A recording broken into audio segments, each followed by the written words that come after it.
Karibu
endelea kuomba. Ni kwa ajili ya kuzungumza na Bwana. Zungumza na Bwana, mpe Bwana muda wako sekunde hizi. Nyanyua kinywa chako kwa Bwana, zungumza tu na Bwana. Nikasaka nikaraba saka robo saka rabo nikarabo saka robo saka rabo nikarabo. Mwambie Bwana karibu kwenye wiki hii, karibu kwenye juma hili, karibu kwenye miladi yako, kwenye kulete. Karibisha Bwana, karibisha Bwana. Wote waliomkaribisha Bwana hawakuwa kama jinsi walivyo. Obedi alimkaribisha Bwana, alikaribisha sanduku la agano, maisha yake yakabadilika. Na sisi tunakukaribisha Bwana kwenye wiki hii. Bwana, tunaamini maisha yetu yanaenda kubadilika. Karibu Bwana kupitia neno lako. Zungumza na sisi, zungumza na sisi kwenye maombi, zungumza na sisi kwenye kuabudu kusuru katika kila eneo. Kwenye masiku haya ya asubuhi tunaomba Bwana utamkaribisha mahali hapa kwa jina la Yesu, kwa damu ya Yesu. Rapasaka katika jina na damu ya Yesu. Shangilie Bwana kwa makofi. Haleluya, haleluya, haleluya, amen. Niwakaribishe tena kwenye masifu ya asubuhi. Waingereza wanaita morning glory. Bwana Yesu asifiwe sana. Mungu ni mwema. Katika wiki hii tutatafakari kuhusu ile Waebrania 4 mstari wa 16. Waebrania 4 mstari wa 16. Tutatafakari kuhusu kiti cha neema. Bwana Yesu asifiwe sana. Anasema Waebrania 4:16, anasema basi tukikaribie kiti cha neema kwa ujasiri, ili tupawe rehema na kupata neema ya kutusaidia wakati wa mahitaji. Basi na tukikaribie kiti cha neema kwa ujasiri, ili tupewe rehema na kupata neema ya kutusaidia wakati wa mahitaji. Bwana Yesu asifiwe sana. Huwezi kuzungumza kiti cha rehema kama ujui mambo au vitu vilivyotokea unapomkiri Yesu kuwa Bwana na Mwokozi wa maisha yako. Maana yake unapookoka kuna mambo yanafanyika kwenye ulimwengu wa roho na ulimwengu wa mwili pia. Bwana Yesu asifiwe sana. Kuna mambo kadhaa ambayo ukimkiri Yesu mambo hayo yanatokea, au kuna vitu vinatokea, au kuna mifumo kadhaa inaunganishwa ndani yako, au ina big install. Bwana Yesu asifiwe sana. Kuna application ndani yako zinaunganishwa pale unapompokea au unapomkiri Yesu kuwa Bwana na Mwokozi wako. Bwana Yesu asifiwe sana. Mambo yanayotokea ndani yako kiroho, jambo la kwanza linalotokea ndani yako ni kuwa kiumbe kipya. Bwana Yesu asifiwe sana. Wakorintho wa 2:5-17, mtu akiwa ndani ya Kristo amekuwa kiumbe kipya. Bwana Yesu asifiwe sana. Kwa hiyo jambo la kwanza linalotokea ndani yako ni kubadilishwa. Wewe unakuwa kiumbe kipya. Bwana Yesu asifiwe sana. Kiumbe cha kimungu. Bwana Yesu asifiwe sana. Divine creature. Bwana Yesu asifiwe sana. Kwa hiyo unakuwa kiumbe kipya. Lakini jambo la pili linalotokea katika ulimwengu wa roho au kiroho, unasamehewa dhambi zako zote, sio moja. Unapookoka, tunapomkiri Yesu, cha kwanza unakuwa kiumbe kipya. Sawa sawa Wakorintho wa kwanza 5:17. Mtu akiwa ndani ya Kristo amekuwa kiumbe kipya. Bwana Yesu asifiwe sana. Jambo la pili linalotokea, unasamehewa dhambi zako zote. Sawa sawa na waraka wa kwanza wa Yohana sura ile ya kwanza mstari wa 9. Bwana Yesu asifiwe sana. Haleluya. Biblia inasema kuanzia mstari wa 8 tukisema kwamba tuna dhambi na jitengane wala kweli imo ndani. Tukizungumza dhambi zetu yeye ni mwaminifu na hata atuondolee dhambi zetu zote. Haleluya. Haleluya. Kwa hiyo unasamehewa dhambi zako. Haleluya. Jambo lingine linalotokea ndani yako, unakuwa mtoto wa Mungu. Sawa sawa na Yohana 1 mstari wa 12. Wote waliopokea Kristo aliwafanya kuwa watoto wa Mungu. Bwana Yesu asifiwe sana. Haleluya. Lakini jambo lingine linalotokea ndani yako, mfumo mwingine, Roho Mtakatifu anakaa ndani yako. Roho Mtakatifu anakaa ndani yako. Sawa sawa na Wakorintho wa kwanza 6:19. Anasema nyinyi ni hekalu la Roho Mtakatifu. Roho Mtakatifu anakaa ndani yako. Bwana Yesu asifiwe sana. Lakini katika maisha yetu unapompokea Yesu Kristo kuwa Bwana na Mwokozi wa maisha yako, jambo lingine linaloingia ndani yako, jina lako linaandikwa kwenye kitabu cha uzima. Jina lako linaandikwa kwenye kitabu cha uzima. Jina lako linaandikwa kwenye kitabu cha uzima. Sawa sawa na Luka 10:20.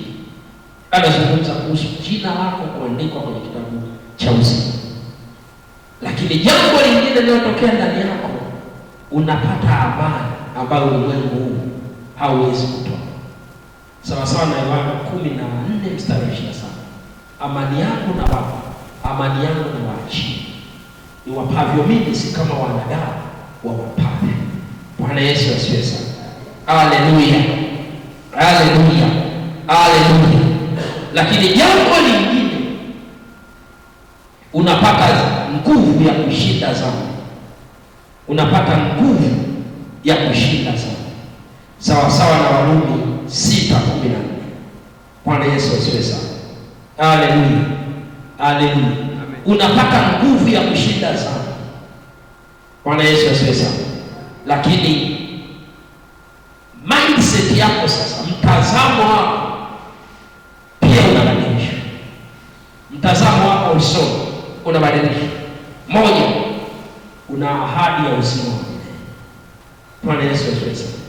Ninazungumza haya haraka kwa sababu, lakini jambo lingine, pamoja na kupata uzima wa milele, mtu huyo anaunganishwa kwenye mifumo ile ambayo inamfanya sasa kuwa Mkristo. Tunasema mihimili mitatu ya Mkristo aliyeokoka, 3 pillars of born again Christian. Bwana Yesu asifiwe sana. Wakorintho wa kwanza 13:13. Basi sasa inadumu imani. Mtu aliyeokoka ana imani katika Kristo Yesu. Kwa hiyo msingi wa kwanza unaopata ni imani katika Kristo Yesu. Lakini jambo la pili, unapata tumaini. Unatumaini katika Kristo Yesu. Lakini jambo la tatu, una upendo. Bwana Yesu asifiwe sana. Mtu yeyote aliyeokoka, utashangaa imani yake ni tofauti sana. Wakati watu wengine wanasema jambo hili limeshindikana, mtu aliyeokoka anayejua huyu Yesu, aliyempokea huyu Yesu, anakwambia haya, hili jambo linawezekana. Kwa sababu gani? Anajua ahadi ya neno la Mungu. Hakuna jambo linalomshinda Mungu. Mambo yote yanawezekana kwake yeye. Amen. Bwana Yesu asifiwe sana. Haleluya. Haleluya. Lakini huyo Kristo, kwa sababu ana nguzo au ule muhimili wa Kristo ndani yako, ambayo ya kwanza nimesema imani. Jambo la pili, anakuwa na tumaini. Umkatishi tamaa.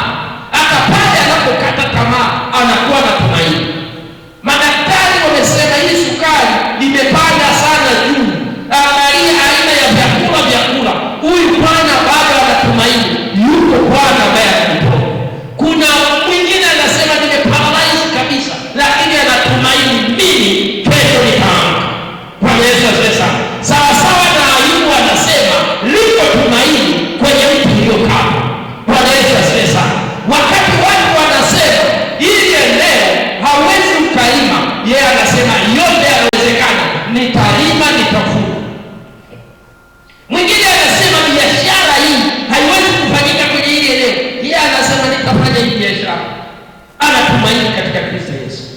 Bwana Yesu asifiwe sana. Lakini jambo la tatu analokuwa nalo ni upendo. Upendo wa Kristo unakufanya uwe na bidii ya kutafuta yeye na kutamani roho zingine zije kwa Yesu, waone upendo wa Yesu, waone nguvu ya Yesu. Upendo, yaani yeye kuhusu kumtolea Mungu ngoja nikwambie siri mojawapo ya upendo. Upendo gharama yake moja ni kutoa, sifa yake moja ni kutoa. Kwa maana jinsi hii Mungu alipenda ulimwengu hata akamtoa mwanawe wa pekee, ili kila mtu amwaminie asipotee bali awe na uzima wa milele. Kwa hiyo upendo una kawaida ya kutoa. Bwana Yesu asifiwe sana. Haleluya. Hata vijana wanapotaka kuchumbia sasa hivi baba, wanadeti, wanatoka wanaenda kula, ni kutoa. Haleluya. Kwa hiyo jambo, ukiwa na milioni 3, ukiwa umeokoka, milioni unaingia pa. Milioni inaingia, unakuwa wewe wa kupenda yale. Penda maombi, penda neno la Mungu, unawapenda watu wa kila kabila, wa kila aina, wa kila jinsia, wa kila rangi. Na ndio maana leo unaona kanisa ndio linalounganisha watu. Bwana Yesu asifiwe sana. Haleluya. Haleluya. Haleluya. Haleluya. Jambo lingine, ukiwa umeokoka sasa, kuna mchakato au mfumo unaofanyika kwenye ulimwengu wa roho kwa ajili unapookoka. Yaani ukisema ninamkiri Bwana, futa dhambi zangu, futa jina langu kwenye kitabu cha hukumu na andika jina langu kwenye kitabu cha uzima, pale pale mchakato unaofanyika immediately. Tunapozungumza wokovu, tunazungumza ile Wakolosai 1 mstari wa 12, 13, 14, anasema naye alituokoa kutoka kwenye nguvu za giza. Wokovu, kuokolewa ni kutoka kwenye nguvu za giza, nguvu za kishirikina, nguvu za uchawi, nguvu za uganga. Ndio maana mtu aliyeokoka haogopi wachawi, haogopi majini, haogopi kila chochote. Maana anachojua yeye ni sawasawa na Efeso 6:10, kushindana kwetu sisi si juu ya damu na nyama, bali ni juu ya falme, wenye mamlaka na wakuu wa giza na pepo wabaya kwenye ulimwengu wa roho.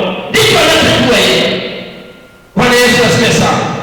Naye alikuokoa kutoka kwenye nguvu za giza.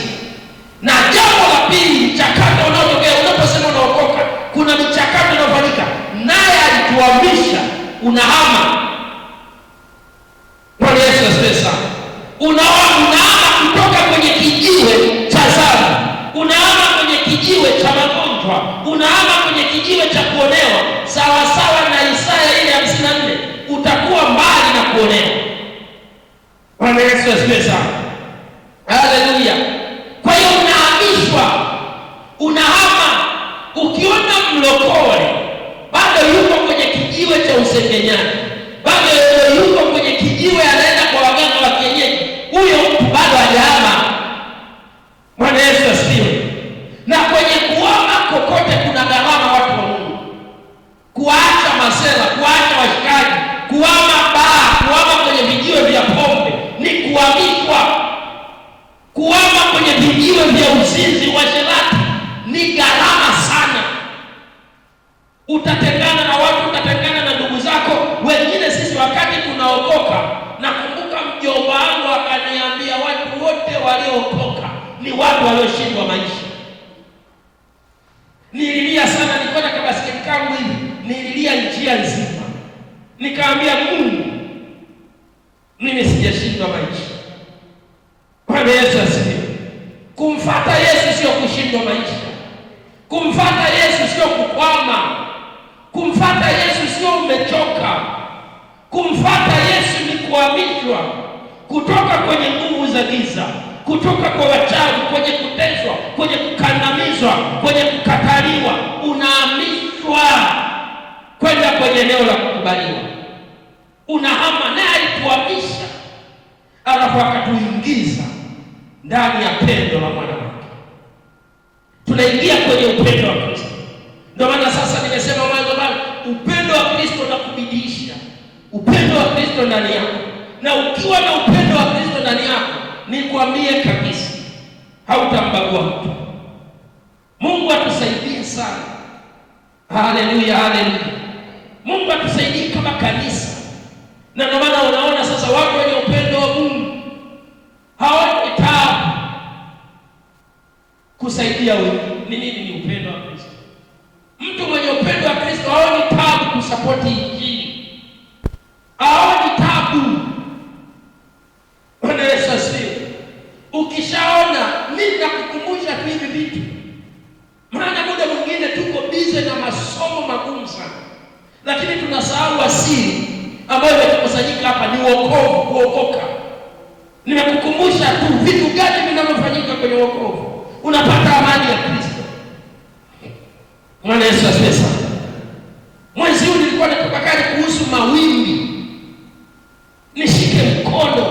Mawimbi ni mazito. Mawimbi yawe makubwa kiasi gani, ukiwa ndani ya Yesu unatumaini. Hata wimbi lije kubwa kiasi gani, misukosuko ije kiasi gani, bado utamtumaini Yesu. Wengine wanamwachaga Yesu, lakini wale ambao wanajua hii ni mfumo ya jinsi wao kwanza ni viumbe wa tofauti. Pale ofisini kwako kama umeokoka ni kiumbe tofauti. Hapo mtaani kwako kama umeokoka ni kiumbe tofauti. Bwana Yesu asifiwe sana. Miezi mitatu nyuma niliomba maombi magumu sana. Maombi ambayo unachambua hivi moja kwa moja. Unamwombea kijana kama kijana, unamwombea kijana wa kike kwa jina lake herufi A ya mzee. Kijana wa kiume, mzee, mwanaume na mwanamke, unawaombea moja kwa moja. Unaombea mtaa wako na njia panda zote. Unaombea taifa kuanzia kijiji, kitongoji, unavikusanya vyote. Bato lako usifanye mchezo. Bwana Yesu asifiwe sana. Lakini kwa sababu upendo wa Mungu uko ndani yetu, unatubidiisha kwa ajili ya kuombea wengine, kwa ajili ya kuombea wengine. Bwana Yesu asifiwe sana. Kuombea kanisa letu, tunahitaji ujenzi, tunahitaji nini? Uchoki. Bwana Yesu asifiwe sana. Naye alituhamisha, alafu akatuingiza. Alafu jambo lingine nalo hata la nne ni kutukomboa. Akatukomboa. Bwana Yesu asifiwe sana. Haleluya. Hebu simama juu mtu wa Mungu. Sema, Bwana Yesu, katika jina la Yesu na kushukuru kwa siku hii ya leo, Jumatatu hii ya leo. Asante Bwana, kwenye juma hili ninakuja mbele zako, ninakushukuru kwa wema wako na fadhili zako.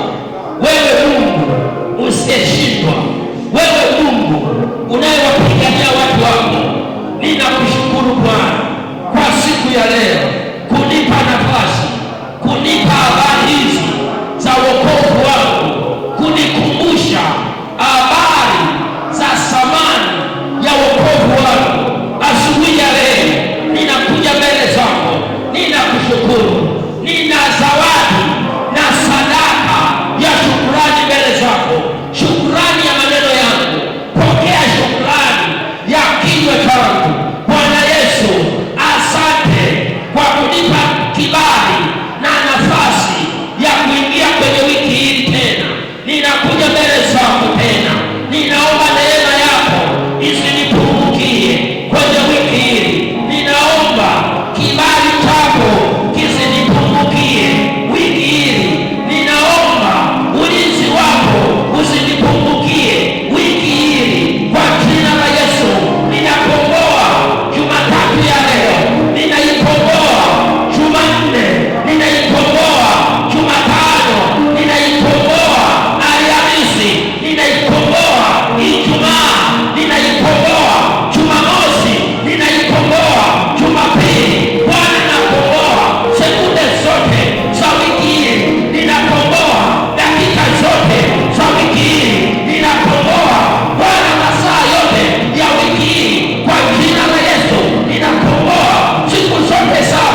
sana.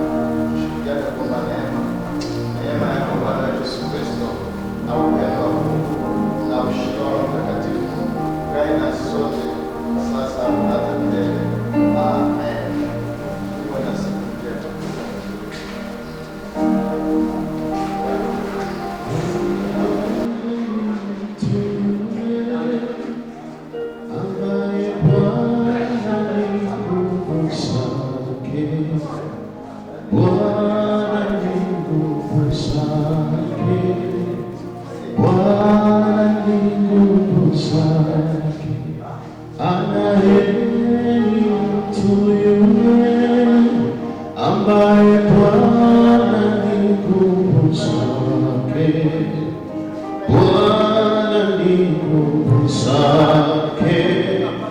Bwana ni nguvu zake, Bwana amepaa